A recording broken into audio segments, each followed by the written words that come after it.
नमस्कार, आप देख रहे हैं जस्ट इंडिया और मैं हूं आपके साथ हिमांशु छाबड़ा। रुक करेंगे तमाम खबरों की तरफ जो है आपके लिए जरूरी। खबरों के प्रायोजक हैं आरोग्य मास्क लगाएं, कोरोना से सुरक्षित रहें। Oscar super speciality hospital and trauma centre, रंज किया showroom in Rohtak and Bahadurgarh. Showroom पर आएं, टेस्ट ड्राइव लें और गाड़ी बुक कराएं। शांत मामले को लेकर आपको बता दें, बॉलीवुड में अब बंटवारा होने लगा है। दोनों तरफ से अलग अलग बयान निकलकर सामने आ रहे हैं। एक तरफ तो रिया का समर्थन किया जा रहा है, तो वही आपको बता दें दूसरी तरफ सुशांत के समर्थन में लोग अपनी आवाज को बुलंद कर रहे हैं। वही आपको बता दें, बॉलीवुड में ड्रग्स विवाद पर अब समाजवादी पार्टी की सांसद जया बच्चन और भाजपा सांसद रवि किशन व एक्ट्रेस कंगना रनौत आमने सामने आ चुके हैं। मानसून सत्र के दूसरे दिन मंगलवार को राज्यसभा में जया बच्चन ने किसी का भी नाम लिए बिना कहा, फिल्म इंडस्ट्री के नाम कमाने वाले उसी को गटर कह रहे हैं। मुझे उम्मीद है कि सरकार ऐसे लोगों से कहे कि वे इस तरह की भाषा का इस्तेमाल नहीं करे। इस पर कंगना ने कहा कि आपका बेटा फंदे पर झूला होता तो भी क्या आप यही बयान देती क्या? रवि किशन ने कहा कि जया जी से ऐसी उम्मीद नहीं थी। जया बच्चन ने कहा, कुछ लोगों की वजह से आप पूरी इंडस्ट्री की छवि को धूमिल नहीं कर सकते। मुझे शर्म आती है कि कल लोकसभा में हमारे एक सदस्य जो फिल्म उद्योग से है, उन्होंने इसके खिलाफ बोला। यह शर्मनाक है। आप जिस थाली में खाते हैं उसमें छेद नहीं कर सकते। आपको बता दें, इससे पहले काफी बार जो है कंगना भी सुर्खियों में आ चुकी है। कंगना के साथ साथ अब आपको बता दें रवि किशन और जया बच्चन भी सुर्खियों में आ चुके हैं। लगातार एक दूसरे के ऊपर वार किए जा रहे, एक ही इंडस्ट्री के होके आपको बता दें काफी लोग जो है रिया के पक्ष में है, तो काफी लोग सुशांत सिंह राजपूत के पक्ष में जो है वो वार कर रहे हैं। इससे पहले कंगना जो है वो सुर्खियों में आकर शिवसेना पर वार कर चुकी है। अब जैसे ही संसद का सत्र शुरू हुआ तो ड्रग्स के मुद्दे को उठाया गया और वही रवि किशन ने जिस तरह के वहां पर बयान दिए, दूसरी तरफ जया बच्चन ने भी पलटवार करते हुए बड़ा बयान अब दे दिया है। देश में कोरोना की रफ्तार तेज है। लगातार मामले बढ़ते हुए दिखाई दे रहे हैं। एक तरफ जहां लोग ठीक होकर घर लौट रहे हैं, तो दूसरी तरफ लगातार संक्रमितों के आंकड़े बढ़ते जा रहे हैं। बात करें देश की तो आपको बता दें 49 लाख के पार ये आंकड़ा चला गया। वही मरने वालों की संख्या आपको बता दें 80,000 हो चुकी है। इन सबके बीच 25 सांसदों के कोरोना पॉजिटिव होने की खबर आई है और आपको बता दें इस खबर ने पूरे देश को हैरान कर दिया। देश के 25 सांसद कोरोना संक्रमित हो चुके हैं। दिल्ली के deputy CM Manish Sisodia corona पीड़ित है और देश में कोरोना मामलों का ग्राफ जो है वो 49 लाख के पार जा चुका है। वही मौत का आंकड़ा 80,000 से ज्यादा हो चुका है। इस बीच सरकार ने 21 सितंबर से स्कूल को खोलने के लिए गाइडलाइंस जारी कर दिया। वही प्रदेश की बात करें तो राज्य में कोरोना का संक्रमण खतरनाक होता जा रहा है। सोमवार को एक दिन में रिकॉर्ड 36 लोगों की मौत हो गई। चिंता की बात यह है कि गंभीर मरीजों की संख्या में भी लगातार इजाफा हो रहा है। लगातार जो है मामले बढ़ते जा रहे हैं। हरियाणा प्रदेश की बात करें तो लगातार नए मामले रोजाना देखने को मिल रहे हैं।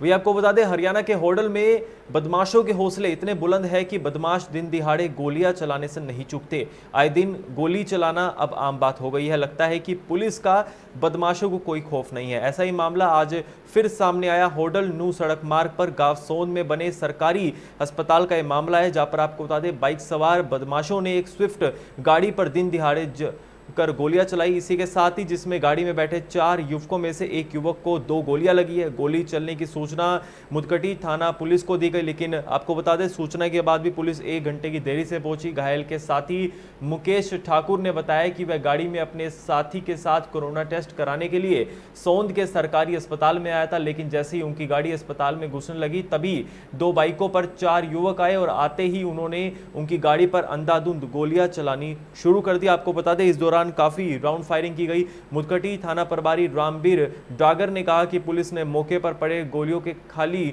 खोलों को बरामद कर लिया है और जिस गाड़ी में गोलियां लगी हुई थी उस गाड़ी को भी पुलिस ने कब्जे में ले लिया है। उन्होंने कहा कि घायल को फरीदाबाद के लिए रेफर कर दिया गया है। सड़क पर जहां भी सीसीटीवी कैमरे लगे हैं उनको देखा जा रहा है और जल्द ही आरोपियों को गिरफ्तार किया जाएगा। हम होटल से अचानक दवाई लेने हॉस्पिटल चेक कराना आ रहे थे कोरोना। कहाँ? अचानक 2 मोटरसाइकिल आई और उन्हें 8-10 फायर करिए और सतेंद्र गाड़ी चला रहा था। मेरा मुद्दा पीछे बैठे थे, वो फैलमान आगे बैठा था सतेंद्र बराबर। अच्छा। तवाताड़ गोली चला के और सतेंद्र के 2 गोली लगी हैं। अच्छा। और ये नहीं पता कौन है, अज्ञात लोग हैं। अच्छा। और मोटरसाइकिल से फरार हो गए यहाँ से। अच्छा। और ना उसके कोई गवाह है मौके का जी, जैसी भी जो भी आगे सामने है। सर मतलब खोल बरामद कर रहे हैं आपने? जो खोल मौके पे जो खोल मिले हैं, जो गाड़ी में गोली लग रही है वो मौके से मिले, वो हमने ले लिए। हरियाणा के यमुनानगर में एक सिरफिरे युवक ने एक युवती को धमकी दी है तेजाब डालने की। आपको बता दें, युवक का कहना है कि अगर युवती उससे बात नहीं करेगी तो उसके ऊपर तेजाब डाल देगा और उसे जान से मार देगा। आपको बता दें, पुलिस ने इस संबंध में मामला दर्ज कर लिया है। पुलिस ने सिरफिरे आशिक के खिलाफ मामला दर्ज किया है और पुलिस उसकी तलाश में जुटी है। बता दें कि यमुनानगर के थाना बुढ़िया में युवती ने शिकायत दी कि एक युवक उसे 15-20 दिनों से लगातार परेशान कर रहा है और वही लगातार उससे बात करने की जबरदस्ती कर रहा है। युवती ने शिकायत में आरोप लगाया है कि युवक ने उसे फोन पर जान से मारने और तेजाब डालकर जलाने की धमकी दी है। थाना बुढ़िया प्रभारी मेम सिंह ने बताया कि इस संबंध में युवती की शिकायत पर मुकदमा दर्ज कर लिया गया है। आरोपी की तलाश की जा रही है। उन्होंने कहा कि जल्द ही आरोपी को गिरफ्तार कर लिया जाएगा। ये लड़की ने एप्लीकेशन दी है कि मेरे को फ़ोन पे धमकी देता है जान से मारने की और तेजाब डालने की धमकी देता है। जो इस संबंध में हमने उसकी दरखास्त पे मुकदमा दर्ज कर दिया है और आरोपी को की तलाश की जा रही है। उसकी तलाश करके जल्दी गिरफ्तार की जाएगी। जो इसने अपनी एप्लीकेशन दी, दरखास्त दी, उसमें तो इसने यही बताया कि मेरे को 15-20 दिन से परेशान कर रहा है।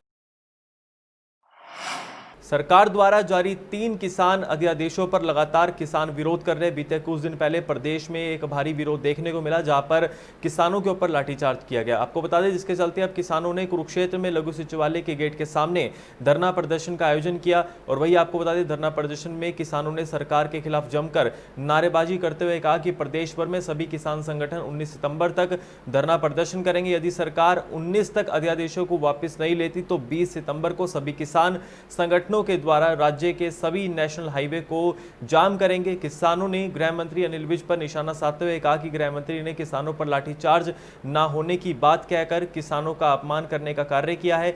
सरकार द्वारा बनाई गई कमेटी पर निशाना साधते हुए कहा कि सरकार उन संगठनों को बुला रही है जो सरकार के साथ मिले हुए हैं। कमेटी का काम केवल किसानों को धरना प्रदर्शन करने से रोकना है। इसी के साथ ही आपको बता दें, किसानों ने एक बार फिर सरकार को घेरा है, जमकर हमला बोला गया। इससे पहले भी किसानों ने सरकार के खिलाफ धरना प्रदर्शन दिया था और एक बार फिर आपको बता दें, किसान दोबारा धरना प्रदर्शन देने को उतर आए हैं।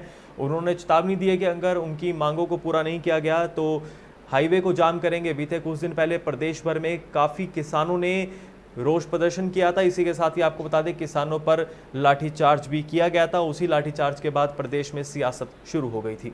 दिल्ली गए हुए हैं बातचीत करने के लिए। जब किसान नेता वापस आएंगे, दिल्ली में जो बात अगर सिरे चढ़ जाती है तो हम अपने घर में बैठ जाएंगे।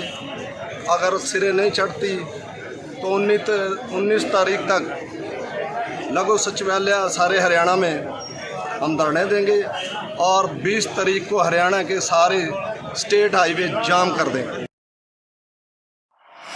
रोहतक में स्थित बाबा मस्तनाथ मठ में महंत योगी चांदनाथ की तृतीय पुण्यतिथि के कार्यक्रम का आयोजन किया गया। कार्यक्रम में पूर्व सहकारिता मंत्री मनीष ग्रोवर और बीजेपी नेता सतीश नांदल ने शिरकत की। कार्यक्रम में पहुंचकर पूर्व मंत्री और सतीश नांदल ने महंत चांदनाथ योगी को श्रद्धांजलि अर्पित की। कार्यक्रम में पहुंचने पर बाबा मस्तनाथ विश्वविद्यालय के कुलपति बाबा बालकनाथ ने सभी का सहर्ष स्वागत किया। बाबा बालकनाथ ने महंत योगी चांदनाथ के द्वारा किए गए कार्यों के बारे में लोगों को अवगत कराया।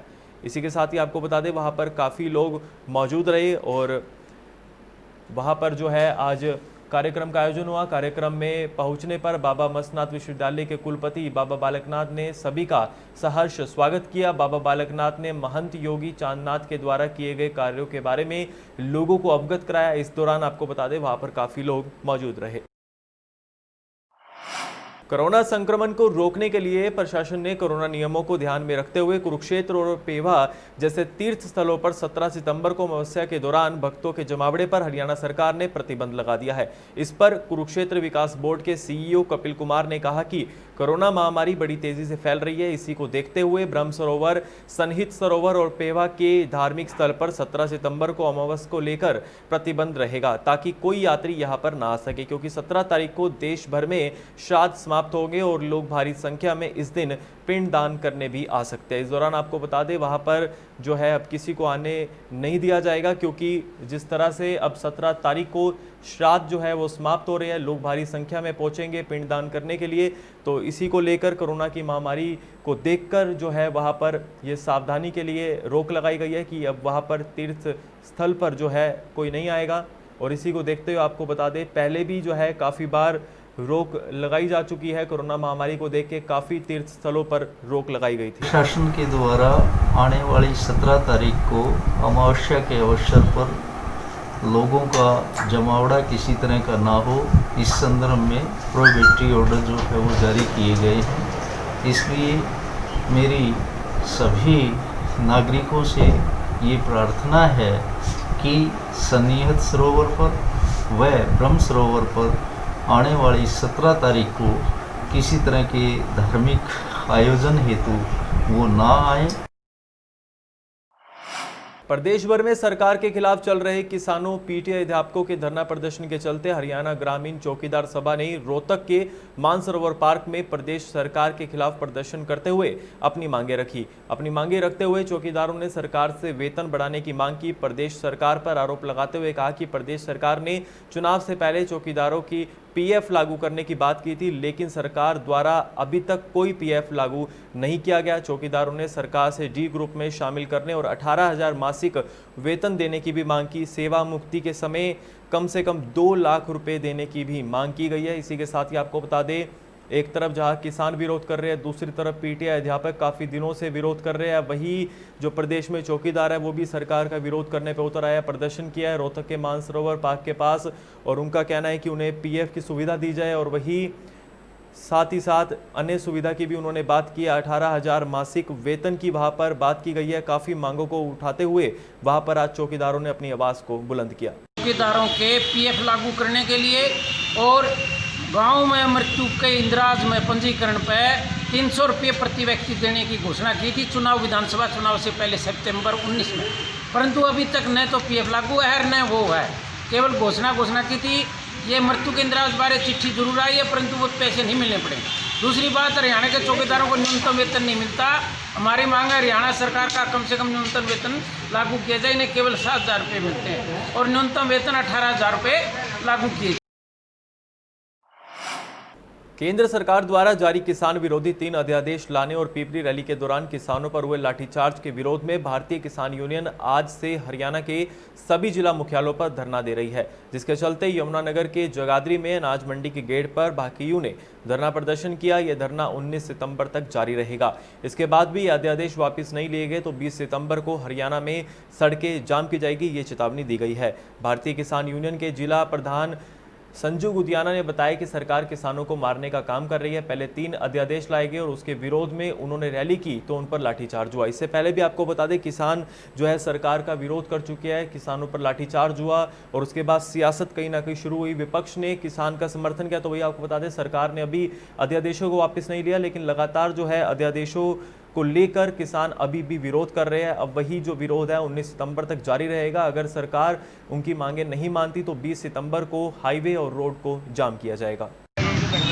पूरे हरियाणा में डिस्ट्रिक्ट हेडक्वार्टर पर किसानों का धरना है। कृषि संबंधित 3 अध्यादेशों को लेकर जो काले कानून ये बीजेपी सरकार लेकर आई है, 3 अध्यादेश किसानों को, आम जनता को मारने को लेकर आई है, उनके विरोध में एक लंबे समय से आंदोलन चला हुआ है। किसानों का 10 तारीख को पीपली के अंदर एक किसानों ने महारैली रखी हुई थी, लेकिन इस निकम्मी सरकार ने किसानों को रैली भी नहीं करने दी। खबरों के प्रायोजक थे Pramod trading company, tiles, sanitary ware, Ghanipura, Jhajjar road, Rohtak. Asian colour coated स्पात limited. Be Fast Fit, India's fastest growing fitness chain, now at Rohtak D Park. Corona महामारी से लड़ने के लिए आरोग्य मास्क लाया है आपके लिए सबसे आधुनिक मास्क। इसके साथ ही आपको मिलेगी आधुनिक पीपीई किट, वो भी बहुत ही सस्ते रेट पर।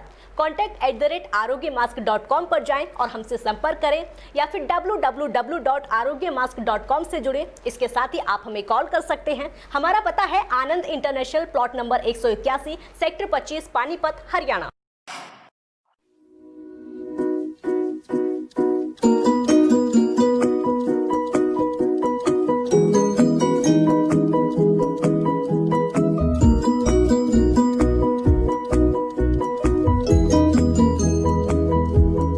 मेडिफिल इंटरनेशनल, 7 शीतल कॉम्प्लेक्स, सुभाष नगर, रोहतक।